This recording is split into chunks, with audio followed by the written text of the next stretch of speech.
First of all, I'll introduce myself. My name is Patrick Daigneault, spirit name Swift Eagle. I'm a Cree Métis from northern Saskatchewan, a place called Isla La Crosse. Very honored and privileged, to be at this camp here today. And I'm enjoying myself at the experience. It's beautiful. Thank you. Okay, nisto no kaniko awakasin. My Indian name is Deer Chief. My English name, Reg Crowshoe. I'm from the Piikani First Nation in southern Alberta. To look at bringing our people back to the smudge, back to the circle, back to the sacred fire. That's what Creator gave us, the beginning. And that's how we became confident people. But since colonization happened, we seem to have lost it. And that's probably why we're ending up at reconciliation. We have to decolonize back to this way of gathering, meeting, believing, and living a good life. One of the things I find for myself, coming back or coming to the land, it's not, I don't look at reconnecting because I am connected to the land. This is where I come from.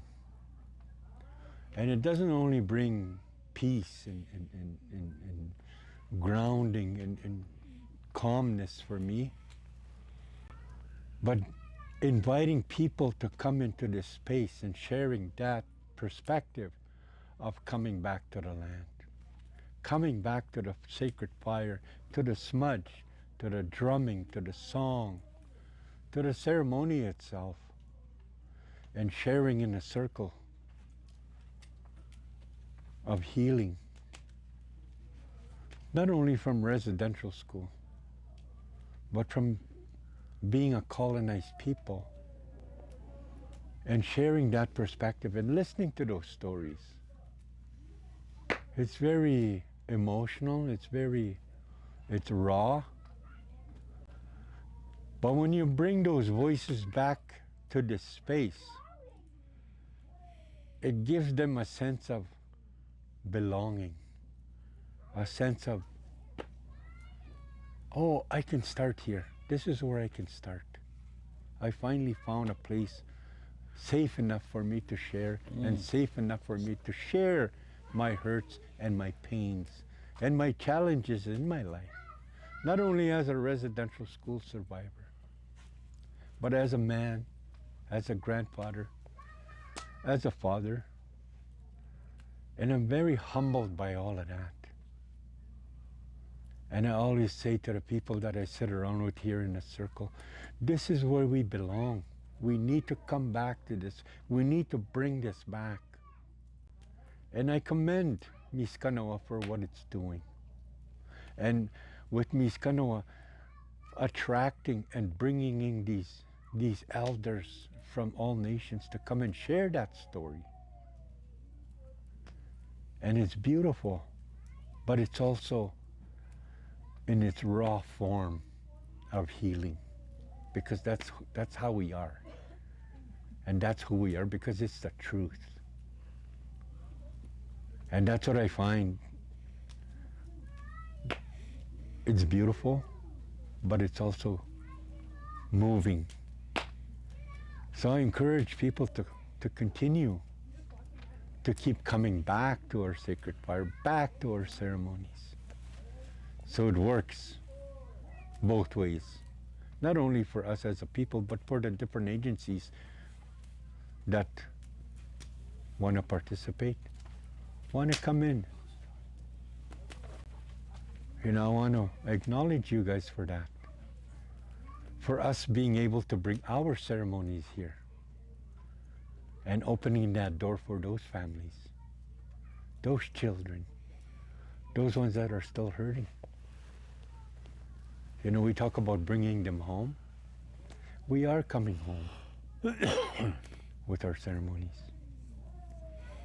So that's why I say a lot of the elders that sit in the circle, they finally found a place where they feel safe to share, to cry, and to share their story. And that's the beauty of it all. What we're doing here doesn't even capture what we're doing here. So that's short and sweet. Thank you. Thank you. Oi. Just thinking about my brother in the Kyakumi. Hey. When he says the raw form, that's you know, those are powerful. From what I heard, Creator grabbed all the stardust in the universe, he grabbed all these ghosts, put them together over the smudge, and he blew them off his hand and gave him the power for life. But it was Creator's lodge. So Creator gave, in the lodge, he gave the smudge he used to make everything, his fire, and the lodge itself. He made it a safe place. And when he created the whole universe, he created from the same stardust. So when you look at the stardust that everything is made out of, the ghosts put together to make us real, then we're coming back to Creator's lodge in a safe space that brings us back to the beginning. So everything that was created becomes our relatives. The sage is our relatives, the rock is our relatives, the animals are our relatives, people are relatives. Everything that's made by Creator is relative. So when we come in the lodge, we're in a safe place with all our relatives. And Creator gave us the inherent knowledge of governance. He doesn't give us governance he just gave us the inherent knowledge of governance for us to decide what we're going to do. The smudge was our inherent process of making decisions. So when we like the smudge, we're in a safe place to have these talks, the emotions and crying and talking about all the things that happen to us and making decisions. That's the safe place for this lodge. But somehow we lost it over the last 200 years through colonization. And that's what we have to connect our people back to. And that's what this camp represents. Back to that raw form where Creator gave us. This is our epigenetics. This is our belief. Epigenetics, you get it from your relatives, the environment you live with, and you use that to make a good life. But through those colonizations, a lot of different things were brought into the lodge. Writing was brought into the lodge. The worst thing that was brought in was the alcohol and drugs. They became more powerful than Creator. And our young people followed that trail. Because when the bottle was brought in, it changed the epigenetics of living a good life.